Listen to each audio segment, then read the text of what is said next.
Hello guys and welcome back to the channel. So yeah, today I'm heading out to a local woodland to hopefully do some woodland photography. It's about 6 o'clock in the morning right now, and yeah, hopefully I'll get there for dawn, see if we can capture some nice atmospheric conditions.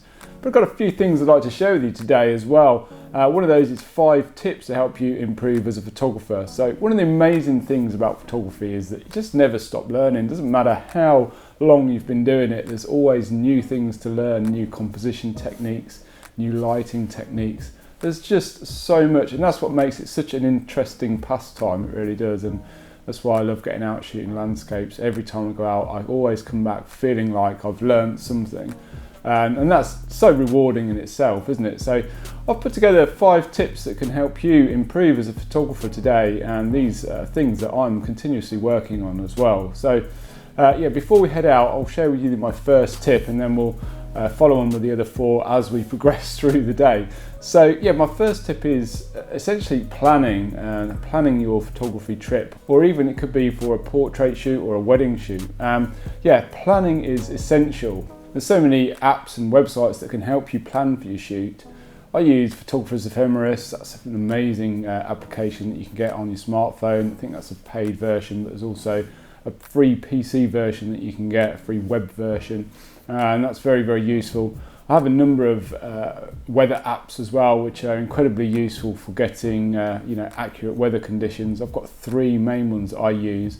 I'll pop them up on the screen now for you so you can take a look at them. One of them is very interesting. I think it's Windy, and that has a webcam on it as well. So if you slide up the bottom of the screen, you can get access to webcams in a particular area or the closest ones to that area, which is really helpful. You know, if you're looking for maybe snow on the hilltops in Snowdonia, for example, you can type in, say, Ilgwyn Valley, and it'll bring up the nearest webcams to there, so you can see if there's any snow on the peaks. So that's a really helpful app as well. There's also some great apps that will show you where the sun will rise and what position the sun will be in throughout the day as well, and they're very, very useful as well. One of the things that I think is key about planning is having a backup plan or a plan B. Now, I always make sure I've got a plan B when I'm shooting a wedding, or I've got a couple client shoot or something like that. I always make sure I've got a plan B if the weather goes crazy.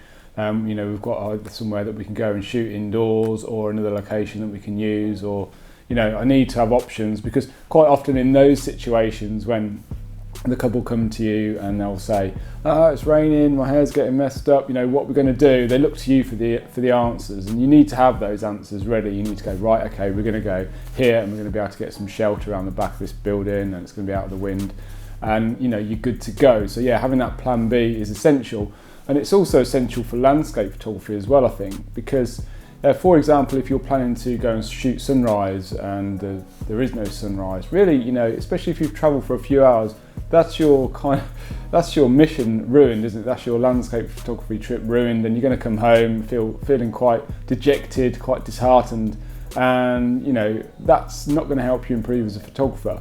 But having a plan B, such as if it's cloudy conditions, maybe we'll go and shoot some waterfalls instead, can help you come back with some amazing images from an otherwise failed mission. And obviously the more situations you can put yourself in to take photographs, the better you're going to become as a photographer.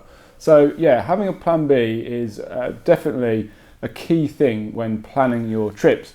Anyway, I'm going to head out now, finish my tea, and quickly head out into the woodland, see if we can find some nice images this morning, and I'll catch up with you there.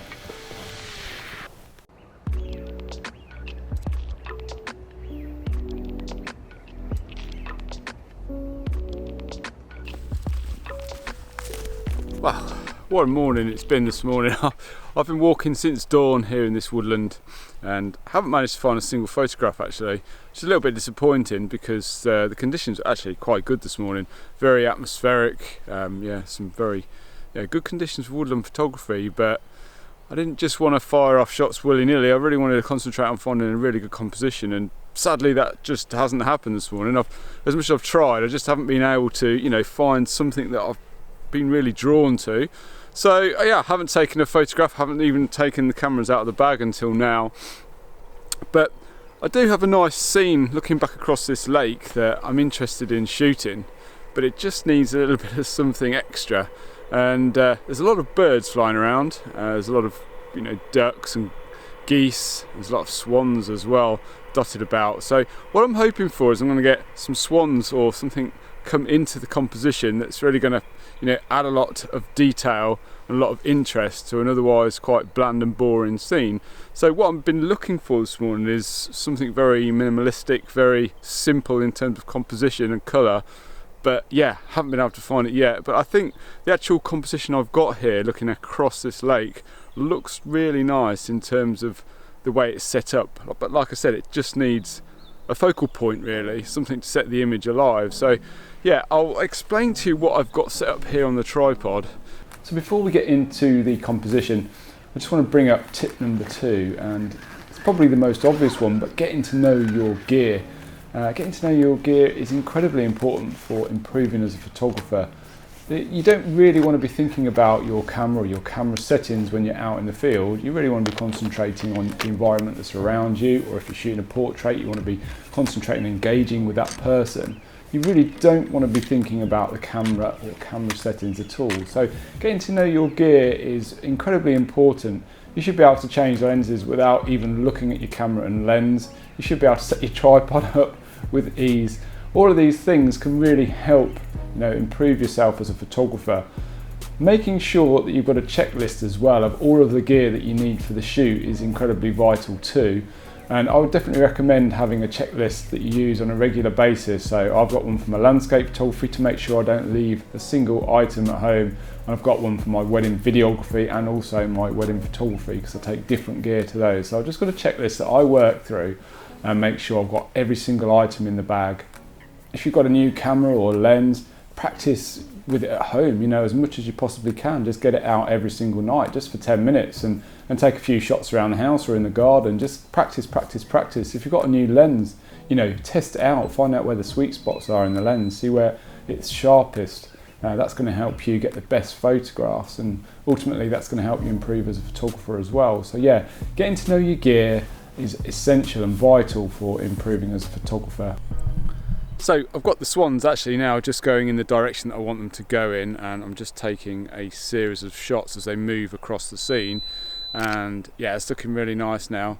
Looks like there's one adult swan and then a couple of younger swans. Difficult to see from here because it's so far away, but they're moving across the scene in the direction that I want them to be facing as well, because I want to actually have them facing out of the scene in the bottom right hand third, which is probably not what you'd normally choose, but I feel it just kind of adds a little bit to this scene. Normally you have, you know, the subject looking into the space, but I'm going to go for something a little bit different and have them looking out of the scene. So yeah, bit of something different there, but yeah, I think it'll work out well. And yeah, what we're going to do is I'm going to take a few more shots here as these swans move across the scene. Hopefully we're going to get a really good one, and then we're going to take these images back and we're going to edit them up and see if we can get a print out of this image. Here we go, one more time. That's it, both of them looking the right way, nearly. Okay guys, I'll see you back at the computer where we'll get this image edited and see what we come up with. So yeah, it turned out to be quite a drab morning after a fairly promising start, I'd say actually. And that's what leads me on to tip number 3, and that's accepting failure. You know, especially in landscape photography, more often than not, we come away without capturing an amazing image. And that doesn't mean that we're bad photographers. It just means that, you know, the conditions weren't right. And for most of the time, that's probably the case. How often do we go out expecting to capture a gorgeous sunset and, you know, the light just doesn't show up? So yeah, it's all part of embracing the fact that, you know, failure is inevitable really with landscape photography anyway. But if you look at it in a different way, you know, it really adds value to an image when you do get those amazing conditions and you are able to make a really compelling image. So yeah, I often look at it as a bit of a long game, and you know, when you do get that amazing shot, it just adds so much more value to that shot, I feel. So yeah, accepting the fact that we're not always going to come away with a great looking image is a big part of landscape photography, I think. So I'm going to get over to the computer now and edit this photograph that we took earlier. So before we get over to the computer, I just want to tell you a little bit about a course that I've made. It's online. There's a free version and there's a paid version. They're very similar. There's a few differences, but all of the information will be on the website. But I wanted to make a free course for you guys, something that you could go and watch without having to pay for. Because I appreciate the fact that you follow this channel, I really do, and putting something behind a paywall just didn't feel right for me, and I wanted to be able to make everything that I create really available for you guys to be able to get your hands on. So yeah, there's a free version and there's a paid version as well. All the information is on the website, so I'll leave the link down below and I'll put it up on the card at the top there, so you can go and take a look at that for yourselves, check it out, see what you think. It's basically my whole work process from importing an image right through to exporting. So I go through the whole import module, all of the different develop settings within Lightroom, and then all of the export settings as well, and do some live edits with you as well. And yeah, it's a 55-minute long course that's made up of over 20 videos. So yeah, definitely find some value in it. I'm sure it will help some of you guys out. Really appreciate your feedback on it as well. So if you could let me know what you think about that as well, that'd be awesome. Like I said, links below and at the top there if you want to go and check it out. But let's go and edit this photo first, and then we'll come back to tip number 4. So first I'm just going to increase the temperature slightly and bring down the tint just to take out a bit of that magenta tone away from the trees in the background there. Boost the exposure up. I was being very careful actually not to lose any detail in the birds, that's why. Because as you can see, these are very, very bright, and I didn't want to lose any highlights in them, so I had to be really careful. It just means me having to boost the exposure up in post-production. Just going to give it a bit of a global contrast boost. Plus 10 looks good for now. Boost the highlights a little bit. Just drop those shadows down just to add in some darkness. It's looking a bit faded and a bit washed out. Boost the whites a little bit and bring those blacks down. See the histogram moving to the left now. Just want to add in some darkness to this image because it's all looking very much mid-tone. So we've got this big spike on the right of the histogram, that's the sky, but we're going to be cropping into this image quite a bit. Now I couldn't reach as close in as I wanted to compose this image because my lens just wouldn't reach, so we are going to crop into this image quite considerably. I think a 16:9 was going to work really well for this shot. I want to place those swans just in the bottom right third and eliminate any of the sky in this shot. So yeah, it's quite a heavy crop. I don't normally crop in as much as this, but it's as far as my lens would reach.